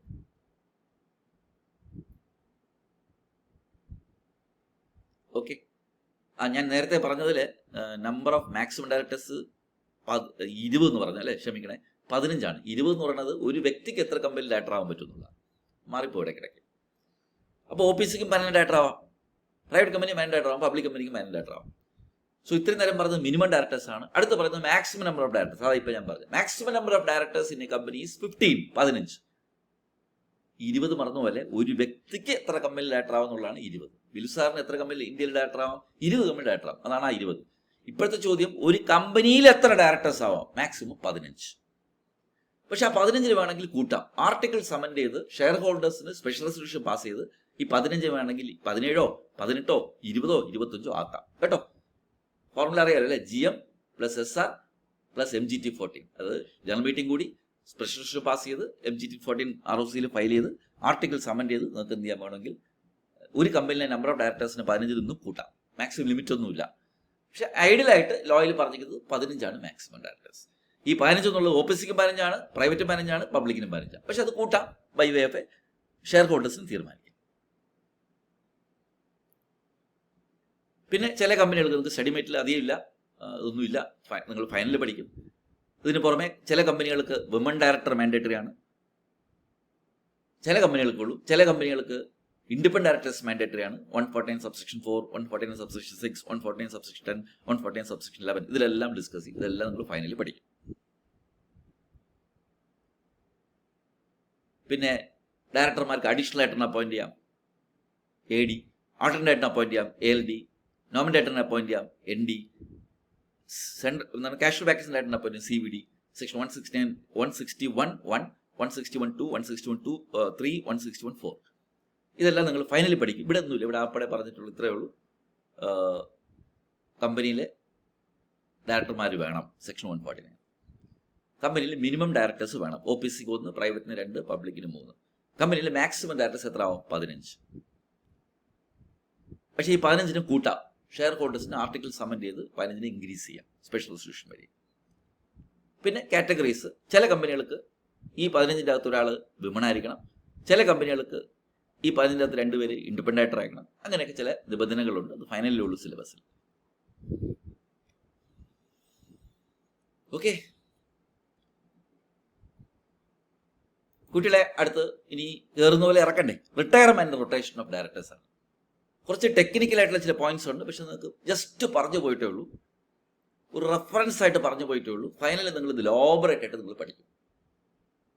കുട്ടികളെ എല്ലാ വർഷവും AGMലാണ്, ആനുവൽ ജനറൽ മീറ്റിംഗിലാണ് ഡയറക്ടർമാരെ അപ്പോയിന്റ് ചെയ്യുന്നതും ഡയറക്ടർമാരെ റീ അപ്പോയിന്റ് ചെയ്യുന്നു. സെക്ഷൻ 152 സബ്സെക്ഷൻ 6, സെക്ഷൻ 152 സബ്സെക്ഷൻ 6 പ്രകാരം at every AGM the directors are appointed, they will retire, they may be reappointed. എല്ലാ പ്രക്രിയകളും നടക്കുന്നത് വർഷം തോറും AGMൽ വെച്ചിട്ടാണ്. സ്വാഭാവികമായിട്ടും ഷെയർ ഹോൾഡേഴ്സ് ആണ്, അറിയാലോ. ഡയറക്ടർമാർ മാനേജേഴ്സ് ആണ്, കമ്പനിയെ നോക്കി നടത്തേണ്ടത് ഡയറക്ടേഴ്സ് ആണ്. അപ്പോൾ അവർ അപ്പോയിന്റ് ചെയ്യുന്ന സ്വാഭാവികമായിട്ട് ഓണേഴ്സ് ആണ്. അതാണ് നമ്മുടെ ഷെയർ ഹോൾഡേഴ്സ്. അത് പ്രകാരം ടോട്ടൽ ഡയറക്ടേഴ്സിന്റെ 2/3 എലിജിബിൾ ടു റിട്ടയർ ബൈ റൊട്ടേഷനും ആ റൊട്ടേഷനിൽ നിന്നും 1/3 റിട്ടയറും ആവും. ഇതൊരു തരം ഒരു ഫിൽട്ടറിങ് പ്രോസസ്സാണ്. ഒന്നുകൂടി പറയാം, എല്ലാ വർഷവും ടോട്ടൽ ബോർഡിന്റെ സൈസിന്റെ 2/3 പേര് റിട്ടയർ ആവാൻ എലിജിബിൾ ആവുകയും അതിൽ നിന്നും 1/3 ആൾക്കാർ റിട്ടയർ ആയിക്കൊണ്ടുമിരിക്കും. ഇതൊരു പ്രക്രിയയാണ്, എല്ലാ വർഷവും നടക്കും. ഒരു എക്സാമ്പിൾ പറഞ്ഞാൽ 10 ഡയറക്ടേഴ്സ് ഉള്ള കമ്പനിയിൽ 10 പേര് ഒന്ന് ഇറങ്ങി പോകുക എന്നുള്ളത് റെയറാണ്. ചില കമ്പനിയുടെ ആർട്ടിക്കിൾസ് ഓഫ് അസോസിയേഷൻ എല്ലാ ഡയറക്ടറും വർഷം തോറും റിട്ടയർ ആവും എന്ന് പറയും.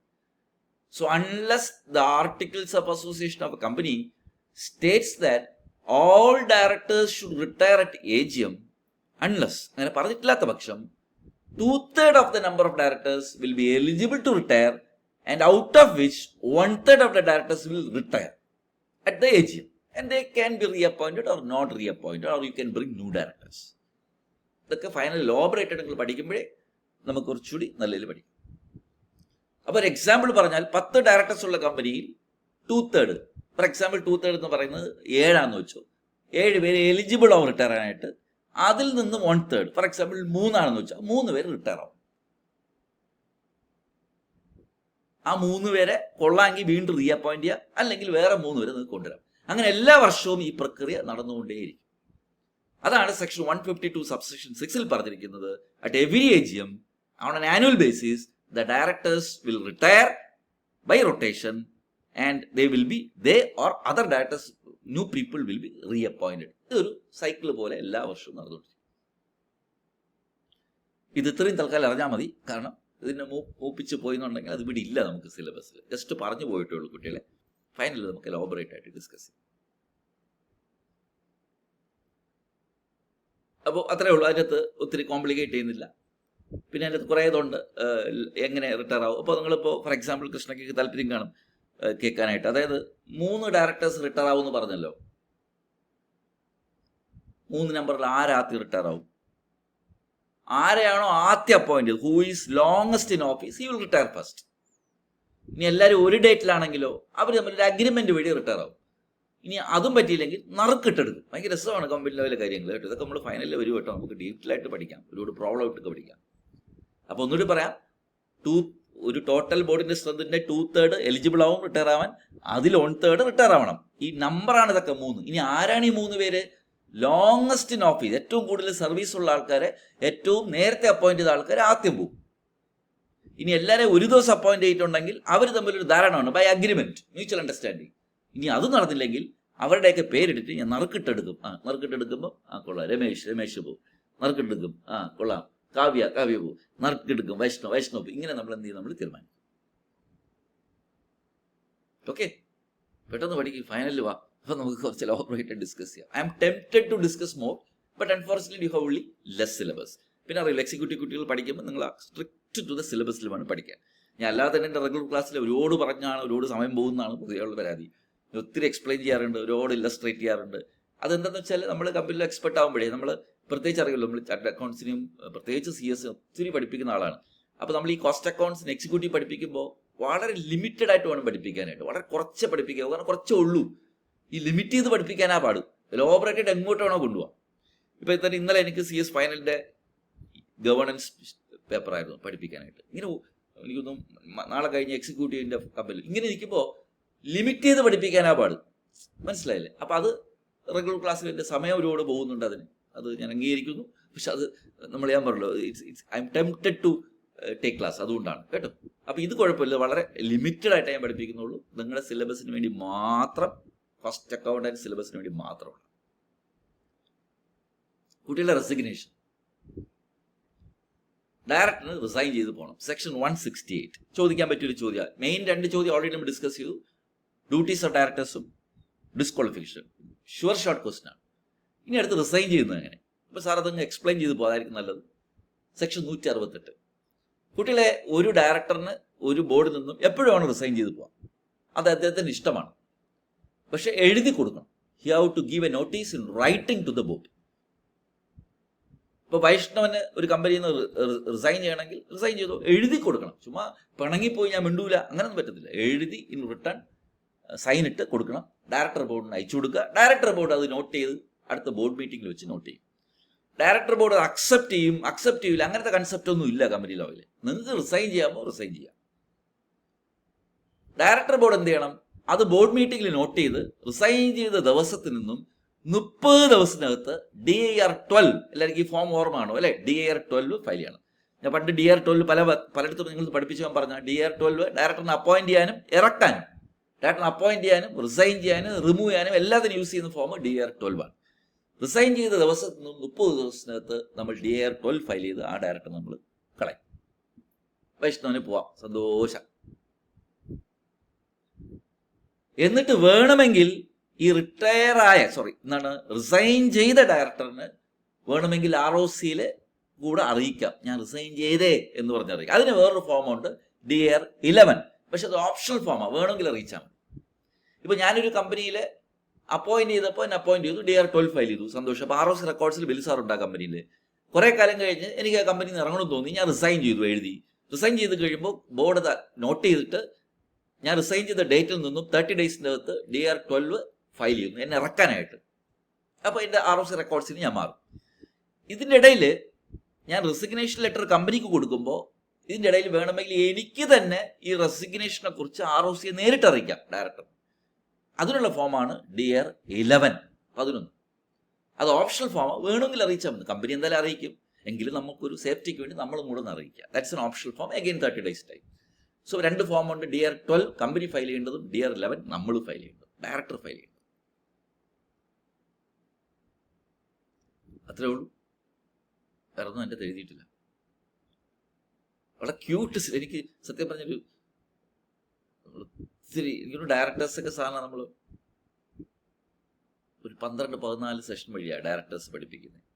അപ്പോൾ അതെല്ലാം കൂടെ ക്രിസ്പി ആയിട്ട് കിട്ടുമ്പോഴേ ഒരു കൗതുകമാണ് അത് പഠിപ്പിക്കുന്നത്, ഒരു ഇൻട്രസ്റ്റ് ആണ്. I love to teach CMA.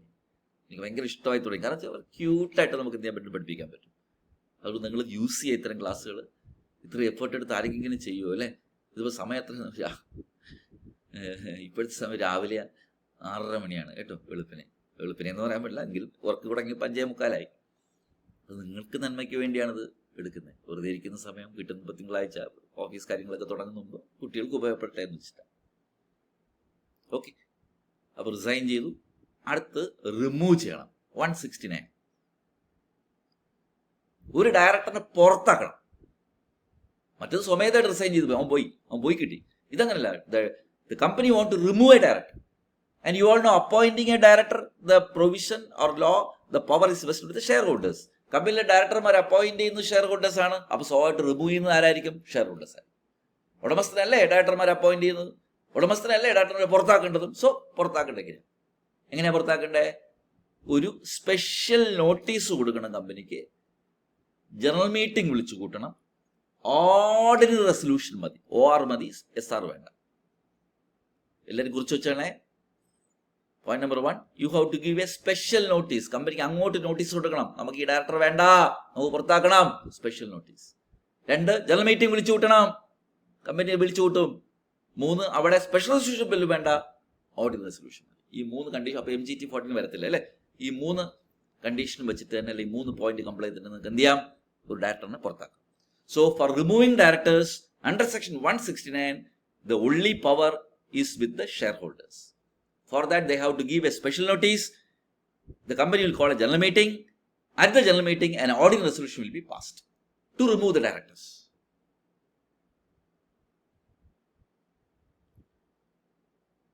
And mind you, any category of directors can be removed by shareholders. Even MD can be removed by shareholders. Women director can be removed by shareholders. Independent director can be removed by shareholders. Because to remove the directors of the company, the power is vested with the shareholders, which is very important power vested in the Companies Act. Except those directors appointed by the tribunal. കമ്പനിയിൽ mismanagement നടക്കുമ്പോൾ company രക്ഷിക്കാൻ വേണ്ടി appoint ചെയ്തിട്ടുള്ള director, tribunal appoint ചെയ്തിട്ടുള്ള ഡയറക്ടറിന്റെ section 242 നിങ്ങൾ പഠിക്കും. Final operation and mismanagement എന്നുള്ള ഏരിയയിൽ പഠിക്കും. അങ്ങനെ കമ്പനിയിൽ മിസ്മാനേജ്മെന്റ് നടക്കുമ്പോൾ കമ്പനിയെ രക്ഷിക്കാൻ വേണ്ടി അപ്പോയിന്റ് ചെയ്തിട്ടുള്ള നാഷണൽ കമ്പനിയിലോ ട്രിബ്യൂണൽ അപ്പോയിന്റ് ചെയ്തിട്ടുള്ള സ്പെഷ്യൽ ഡയറക്ടേഴ്സ് ഒഴികെ ബാക്കി ഏത് കാറ്റഗറി ഡയറക്ടറിനും ഷെയർ ഹോൾഡേഴ്സിന് റിമൂവ് ചെയ്യാം under section 169, including MD can be removed, permanent director can be removed, women director can be removed, independent director can be removed, any category except directors appointed by the tribunal can be removed by the shareholders. എന്തൊക്കെ വേണ്ടേ? Special notice വേണം, general meeting വേണം, അതുപോലെ തന്നെ ordinary resolution മതി, special വേണ്ട. Section 169. Okay, so വേറെ detail ആയിട്ടൊന്നും അതിൻ്റെ അകത്ത് ഇല്ല, നല്ലതൊന്നുമില്ല. So now we are about to finish remuneration. കമ്പനിയുടെ ഡയറക്ടർമാർക്ക് നമ്മൾ ശമ്പളം കൊടുക്കണം. ഇത്രയും വലിയ കമ്പനി, റിലയൻസ് പോലത്തെ കമ്പനികൾ, ടാറ്റ സൺസ് പോലത്തെ കമ്പനികൾ, Adani enterprises, Adani port, bank of Baroda, number of കമ്പനികളുടെ മുഴുവൻ റെസ്പോൺസിബിലിറ്റിയും മാനേജ് ചെയ്യുന്ന റെസ്പോൺസിബിലിറ്റി കുട്ടികളെ നമ്മൾ ഡയറക്ടർ ബോർഡിനാണ് കൊടുത്തിരിക്കുന്നത്. അപ്പോൾ സ്വാഭാവികമായിട്ട് അവർക്ക് നമ്മൾ എന്ത് കൊടുക്കണം? ശമ്പളം കൊടുക്കണം.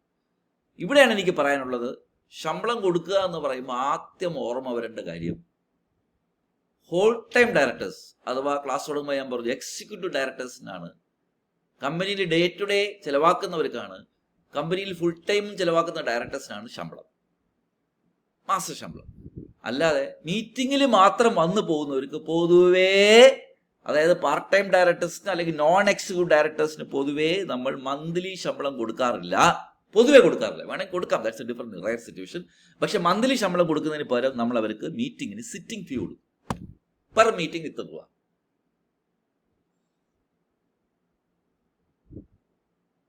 അപ്പോൾ ശമ്പളം എങ്ങനെയാണ് ഫിക്സ് ചെയ്യുന്നത്? കമ്പനീസ് ആക്ടിൽ ഡയറക്ടർമാർക്ക്, അതായത് എക്സിക്യൂട്ടീവ് ഡയറക്ടേഴ്സിന്, അതായത് MD ഉൾപ്പെടെയുള്ള എക്സിക്യൂട്ടീവ് ഡയറക്ടേഴ്സിന്, ഹോൾ ടൈം ഡയറക്ടേഴ്സിന് ശമ്പളം കൊടുക്കാനായിട്ട് ചില പരിധികളുണ്ട്. ഇതൊക്കെ ഫൈനലി നമ്മൾ എലോബറേറ്റ് ചർച്ച ചെയ്യാം. ഓവറോൾ ആയിട്ട് റിവ്യൂ സ്റ്റഡി മെറ്റിൽ പറഞ്ഞിട്ടുണ്ട്, അത് ഞാൻ പറയാം. സെക്ഷൻ 197 സെക്ഷൻ 198 രണ്ട് സെക്ഷൻ 197 198. കുട്ടികളെ എല്ലാ ഡയറക്ടർമാരോടും കൂട്ടി ഒരു കമ്പനിയുടെ ഒരു വർഷത്തെ നെറ്റ് പ്രോഫിറ്റിന്റെ 11% മുകളിൽ ശമ്പളം കൊടുക്കാൻ പാടില്ല, വർഷം. So what is upper limit for entire directors, may be whole time director, part time director, blah blah, any category of directors, the entire salary should not exceed, on an annual basis, should not exceed 11% of the net profit of the company. So that is the upper limit. അതിന്റെ അകത്ത് MDയും whole time ഡയറക്ടറും executive ഡയറക്ടേഴ്സിന് ഒരാളെ ഉള്ളുന്നുണ്ടെങ്കിൽ 5%, ഒന്നിൽ കൂടുതലുണ്ടെങ്കിൽ 10% കൊടുക്കാം. ഇതെല്ലാം 11ന്റെ അകത്താണ്. So 11 upper limit, എല്ലാ ഡയറക്ടർമാരും കൂടെ കൂട്ടി. അതിന് താഴെ എന്താണ്? MDക്കും ഹോൾ ടൈം ഡയറക്ടേഴ്സ് അഥവാ എക്സിക്യൂട്ടീവ് ഡയറക്ടർ, കമ്പനിയിൽ ഹോൾ ടൈം ചിലവാക്കുന്നവർക്ക് അവിടെ ഒരാളെ ഉള്ളൂ എന്നുണ്ടെങ്കിൽ അവർക്ക് നെറ്റ് പ്രോഫിറ്റിന്റെ 5% വർഷത്തിൽ കമ്പ്യൂട്ട് ചെയ്യുമ്പോൾ കൊടുക്കാം. ഒന്നിൽ കൂടുതൽ ഹോൾ ടൈം ഡയറക്ടേഴ്സ് ഉണ്ടെങ്കിൽ 10% കൊടുക്കാം. അപ്പൊ ഇത് എക്സ്ട്രാ അല്ല, 11ന്റെ അകത്തുള്ള സ്പ്ലിറ്റ് അപ്പ് ആണ് പറഞ്ഞത്. ഒന്ന് എഴുതി വെച്ച് പഠിക്കുക. Upper limit is 11%. അതിൻ്റെ അകത്ത് ഹോൾ ടൈം ഡയറക്ടർ, MD, EDക്കൊക്കെ ചേർത്ത് ഒരാളാണെങ്കിൽ നമുക്ക് 5% വരെയും നെറ്റ് പ്രോഫിറ്റിന്റെ വർഷം തോറും. അതുപോലെ തന്നെ ഒന്നിൽ കൂടുതൽ ആൾക്കാരുണ്ടെന്നുണ്ടെങ്കിൽ, ഇപ്പോൾ ഒരു MD ഒരു ED ഉണ്ട്, ഒരു MD വേറെ 2 ED ഉണ്ട്, അങ്ങനെ ഉണ്ടെങ്കിൽ അവർക്ക് എല്ലാം കൂടെ ചേർത്ത് ഇപ്പോൾ ഒന്നിൽ കൂടുതലാക്കി 10% കൊടുക്കാം. ഇത് 11ന് മുകളിലല്ല, 11ആണ് അപ്പർ ലിമിറ്റ്. അതിൻ്റെ അകത്ത് ഹോൾ ടൈം ഡയറക്ടേഴ്സിന്, MDക്ക്, EDക്കും ഒരാളുണ്ടെങ്കിൽ 5, ഒന്നിൽ കൂടുതൽ ആളുണ്ടെങ്കിൽ 10% കൊടുക്കാം. എല്ലാം കമ്പ്യൂട്ട് ചെയ്യുന്ന കമ്പനിയുടെ നെറ്റ് പ്രോഫിറ്റിനെ ബേസ് ചെയ്തിട്ടാണ്. പ്രോഫിറ്റ് ഇല്ലാത്ത കമ്പനികൾക്ക് ക്യാപിറ്റൽ ബേസ് ആണ് ശമ്പളം. അത് നമ്മൾ ഫൈനലി പിടിക്കും, വിടുന്നതില്ല കേട്ടോ. പ്രോഫിറ്റ് ഉള്ള കമ്പനിയെ കുറിച്ച് അറിഞ്ഞാൽ മതി. നെറ്റ് പ്രോഫിറ്റിൽ ബേസിസ്ഡാണ് കമ്പ്യൂട്ടേഷൻ. ഇതൊക്കെ വർഷ ശമ്പളമാണ് പറഞ്ഞിട്ടുള്ളത്. ഇതിനെ ഡിവൈഡ് ചെയ്ത് മന്ത്ലി കൊടുക്കാം. എന്തെങ്കിലും ഡൗട്ട് ഉണ്ടെങ്കിൽ ചോദിക്കും. ഒരു പോയിന്റ് കൂടെ ഞാൻ പറഞ്ഞിട്ട് ഈ ഏരിയ നിർത്താം, കാരണം നമുക്ക് അത്രത്തോളം പ്രോബ്ലം ഒന്നും ഇപ്പോൾ ഇവിടെ ഇല്ല. ഈ ശമ്പളം പൊതുവേ കുട്ടികൾക്ക് തോന്നുന്ന ഒരു ഡൗട്ടാണ്, ഇതിന് മുകളിൽ കൊടുക്കാൻ എന്തെങ്കിലും ഓപ്പൺ വെച്ചാൽ ശമ്പളം പ്രൊവിഷൻ, അതായത് 198 197 ഏത് എക്സീഡ് ചെയ്യണമെങ്കിൽ നമുക്ക് സെൻട്രൽ ഗവൺമെന്റ് അപ്രൂവൽ എടുത്ത് കൊടുക്കാം. ഇപ്പൊ ചില കമ്പനികൾ കാണും വലിയ CEOs ഫോറിനേഴ്സിനൊക്കെ കൊണ്ടുവരും, അല്ലെ, വൻകിട MDമാരെ കൊണ്ടുവരും. അവർക്കൊക്കെ ചിലപ്പോൾ ഇതൊന്നും പോരാ ശമ്പളം. അവർക്ക് 2 കോടി 3 കോടി 4 കോടി പ്രോഫിറ്റ് ഉണ്ടാവും ഭാവിയിൽ, പക്ഷെ ഇപ്പൊ ഇല്ല. പക്ഷെ അവനെ കൊണ്ടുവരണ്ടേ? You have to attract him, So in that case, you may give salary package more than which is stated in the Companies Act, that is 11%, or 5% for one MD. MD mark 5 അപ്പോൾ അതിന് central government approval എടുത്തായി. അപ്പോൾ any variation in the increase in remuneration beyond the threshold limits set in the Companies Act, you may do so with the approval, of course, with the prior approval of the shareholders. കാരണം കമ്പനിയുടെ owners അല്ലെ ശമ്പളം കൊടുക്കുന്നതുകൊണ്ട് with the prior approval of shareholders by way of special resolution, but this is subject to the central government approval. അതിന് ചില form ഒക്കെ ഉണ്ട്, MR1, 2 ഒക്കെ. Okay, MR1, MR2, MR1. Okay, മതി. So it's almost done. ഇനി powers of directors. കുട്ടികളെ duties കൊടുത്തിട്ടുണ്ട്, liability കൊടുത്തിട്ടുണ്ട്, അവനെ പുറത്താക്കും, എല്ലാം പേടിപ്പെടുത്തി. അപ്പോൾ എന്തൊക്കെ പവേഴ്സാണ് ഉള്ളത്? അപ്പോൾ കമ്പനി ലോയില് ഡയറക്ടർമാരുടെ പവേഴ്സിനെ രണ്ടായിട്ട് തിരിച്ചിട്ടുണ്ട്. ഒന്ന്, ബോർഡ് മീറ്റിംഗ് കൂടാതെ നമ്മൾ എടുക്കുന്ന തീരുമാനങ്ങളും, അടുത്ത് ബോർഡ് മീറ്റിംഗ് കൂടി മാത്രമേ എടുക്കാവുന്ന തീരുമാനം. Students, the powers of the board, ഇവിടെ സെക്ഷൻ ഇല്ലാന്ന് തോന്നുന്നു, section 171 is divided into 2 categories. 171 ഒന്ന്, ബോർഡ് മീറ്റിംഗിൽ വെച്ച് മാത്രമേ ചെയ്യാൻ പാടുള്ള പവേഴ്സും എക്സസൈസ് ചെയ്യാൻ പാടുള്ള പവേഴ്സും, അല്ലാതെ എക്സസൈസ് ചെയ്യുന്ന പവേഴ്സും. ബോർഡ് മീറ്റിംഗിൽ വെച്ച് മാത്രമേ ചെയ്യാൻ പാടുള്ള പവേഴ്സ് പറഞ്ഞിരിക്കുന്നത് 171 subsection 3. അതാണ് ഈ ലിസ്റ്റ്. എല്ലാ കുട്ടികളും ഇത് പഠിക്കുക. Again, good for question in the exam point of view. ഈ പവേഴ്സ് ബോർഡ് മീറ്റിംഗിൽ വെച്ച് മാത്രമേ എക്സസൈസ് ചെയ്യാവൂ ബൈ പാസിങ് റെസൊല്യൂഷൻ. ഒരു ബോർഡിന്റെ തീരുമാനമായിട്ട് ബോർഡിൽ വെച്ച്, ബോർഡ് മീറ്റിംഗിൽ വെച്ച് ചർച്ച ചെയ്ത് തീരുമാനിച്ച് ഒരു റെസൊല്യൂഷൻ വഴി മാത്രമേ ഇത് പാസ്സാക്കാൻ പാടുള്ളൂ, തീരുമാനിക്കാൻ പാടുള്ളൂ. So every student should study this thorough. Just ഒന്ന് ഞാൻ പറഞ്ഞു പോവാം. കോൾ വിളിക്കുക, to make calls on share holders, call money വിളിക്കുക. ടു ഓത്തറൈസ് ബൈബാക്ക്, നിങ്ങൾക്ക് ഇപ്പോൾ അതൊക്കെ അറിയാം, buyback. To issue securities including debenture, including India outside, share issue ചെയ്യുക, ഡിബഞ്ചർ ഇഷ്യൂ ചെയ്യുക. ഇന്ത്യയിലോ വെളിയിലാണെങ്കിൽ ADR, GDR ഇഷ്യൂ ചെയ്യുക, ഡെപ്പോസിറ്റ് ഇഷ്യൂ ചെയ്യുക. എല്ലാ രീതിയിലുള്ള പബ്ലിക് ഇഷ്യൂ ബോഡി വെച്ച് തീരുമാനിക്കണം, അത് റെസൊല്യൂഷൻ ഉണ്ട്. അടുത്തത്, ടു ബോറോ മണി, കടം മേടിക്കുക. To invest the fund of the company. അടുത്തത്, to grant inter corporate loan. To approve the financial statement, വർഷം തോറുള്ള കമ്പനിയുടെ ഫിനാൻഷ്യൽ സ്റ്റേറ്റ്മെന്റ്സ് അപ്രൂവ് ചെയ്യുക. To diversify the company, company പുതിയ ബിസിനസ്സിലോട്ട് ഇറങ്ങുക. To amalgamate, merger, take over, അതൊക്കെ ചെയ്യുക. To take over control in other company and any other matter. കുട്ടികളെ, ഇത് വളരെ ഇമ്പോർട്ടൻ്റ്. 5, 6, 7, 8, 9, 10, 11, 12 എല്ലാ CMA കുട്ടികളും എക്സിക്യൂട്ടീവ് ഇന്റർമീഡിയറ്റ് കുട്ടികളും പഠിച്ചിരിക്കുന്നതാണ് 10, 12 പവേഴ്സ്. ഇത്തരം പവേഴ്സ് ബോർഡ് തന്നെയാണ് ചെയ്യുന്നത്, സമ്മതിച്ചു. ബോർഡിന്റെ പവറാണ് നമ്മൾ പഠിക്കുന്നത്. പക്ഷേ ഇത് ബോർഡ് മീറ്റിംഗിൽ വെച്ച് മാത്രമേ ചർച്ചയാവൂ. അതിനു പുറമെ അവിടെ ഒരു റെസൊല്യൂഷനായിട്ട്, ഫോർമലായിട്ട് ഒരു തീരുമാനമായിട്ട് എടുത്ത് മാത്രമേ നിങ്ങൾ ഇത്തരം പവേഴ്സ് എക്സസൈസ് ചെയ്യാൻ പാടുള്ളൂ. ഏതൊക്കെയാ പവർ? കോൾ വിളിക്കുക, ബൈബാക്ക് ചെയ്യുക, ബോറോ ചെയ്യുക, ഇൻവെസ്റ്റ് ചെയ്യുക, ഡൈവേഴ്സ് ചെയ്യുക, ഫിനാൻഷ്യൽ സ്റ്റേറ്റ്മെന്റ്സ് അപ്രൂവ് ചെയ്യുക, അമാൽഗമേഷൻ ടേക്ക് ഓവർ ചെയ്യുക. ഇത്തരം വളരെ ഇമ്പോർട്ടൻ്റ് ആയിട്ടുള്ള പവേഴ്സ്. Best question ask. ഇപ്പൊ തന്നെ 3 ഏരിയ പറഞ്ഞു ബെസ്റ്റ് ക്വസ്റ്റ്യൻ. ഏതൊക്കെയാ പറഞ്ഞേ? ഡ്യൂട്ടീസ് ഓഫ് ഡയറക്ടേഴ്സ് അല്ലേ, ഡിസ്ക്വാളിഫിക്കേഷൻ ഓഫ് ഡയറക്ടേഴ്സ്, അതുപോലെ തന്നെ ഇപ്പം പറഞ്ഞത് പവേഴ്സ് ഓഫ് ഡയറക്ടേഴ്സ്. ഓക്കെ, അങ്ങനെ നമ്മളെ സിലബസ് കഴിഞ്ഞു. വളരെ കുറച്ചേ ഉള്ളൂ, 1% പോലും ഇല്ല, എങ്കിലും നമ്മൾ ഭംഗിയായിട്ട് കവർ ചെയ്തു. അപ്പോൾ ഞാൻ പറഞ്ഞു, വളരെ എഫേർട്ട് എടുത്തിട്ടാണ് ഇത്തരം ക്ലാസ്സസ് എടുക്കുന്നത്, നിങ്ങൾക്ക് വേണ്ടി മാത്രം. അപ്പോൾ നിങ്ങളുടെ സിലബസിൽ ഡയറക്ടർ ബന്ധപ്പെട്ട സെക്ഷൻസ് ഏതൊക്കെ? Section 2 clause 34, definition of director, പിന്നെ ഓഫീസറിന്റെ ഡെഫിനിഷൻ, അടുത്ത appointment section 149, duty 166, removal 169, disqualification 164, remuneration 197 and 198, powers 171 subsection 3, 3 sections. Section wise പഠിച്ച് നല്ല എഴുതുക, നിങ്ങൾ വിചാരിച്ചാൽ പറ്റും. എന്ത് ഡൗട്ട്സ് ഉണ്ടെങ്കിൽ കമന്റ് ബോക്സ് ഇടുക, അല്ലെങ്കിൽ എനിക്ക് വോയിസ് നോട്ട് അയക്കും, എന്നെ മറുപടി തരാം. അപ്പൊ സെക്ഷൻസ് ഒന്നുകൂടി പറയാം. 2 clause 34, 153, 166,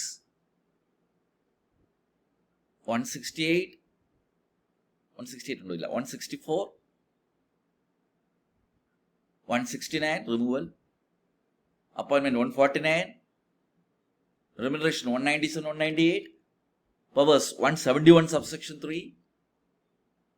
അറൗണ്ട് 10 സെക്ഷനേ ഉള്ളൂ ഡയറക്ടേഴ്സ് പഠിക്കാനായിട്ട്. അത് എഴുതി വെച്ച് ലൈബ്രറി പോലെ എഴുതി വെച്ച് പഠിച്ചാൽ ബ്യൂട്ടിഫുൾ ആയിട്ട് പരീക്ഷയ്ക്ക് എന്ത് ചെയ്യാൻ പറ്റുന്ന എഴുതാൻ പറ്റും. അടുത്തൊരു ചാപ്റ്റർ വീഡിയോയുമായിട്ട് വീണ്ടും വരാം. അപ്പോൾ യൂട്യൂബ് ചാനൽ സബ്സ്ക്രൈബ് ചെയ്യുക. CMA കമ്പനി ലോ പോർഷൻസ് ആണ് നമ്മൾ എത്തിക്കൊണ്ടിരിക്കുന്നത്. ഞാൻ വീണ്ടും പറയുന്നു, അറിഞ്ഞുകൂടാത്തവർക്ക് വേണ്ടി share capital, alteration share capital, buyback, charge, deposits എല്ലാം നമ്മൾ എന്ത് ചെയ്തിട്ടുണ്ട്, ഓൾറെഡി അപ്ലോഡ് ചെയ്തിട്ടുണ്ട്. ഇതിപ്പോൾ ഡയറക്ടേഴ്സ് ആണ്. ഇനി മീറ്റിംഗ്സ് ഉണ്ട്. പിന്നെ കുറച്ച് ദിവസം കഴിയുമ്പോൾ ഇൻകോർപ്പറേഷൻ, മെമ്മറണ്ടം, ആർട്ടിക്കിൾസ്, അത് ബന്ധപ്പെട്ട വീഡിയോസും അപ്ലോഡ് ചെയ്യും. ഓക്കെ, നല്ല രീതിയിൽ പഠിക്കുക. ഓൾ ദി ബെസ്റ്റ് ആൻഡ് ദൈവാനുഗ്രഹം ഉണ്ടാവട്ടെ. Okay, thank you so much.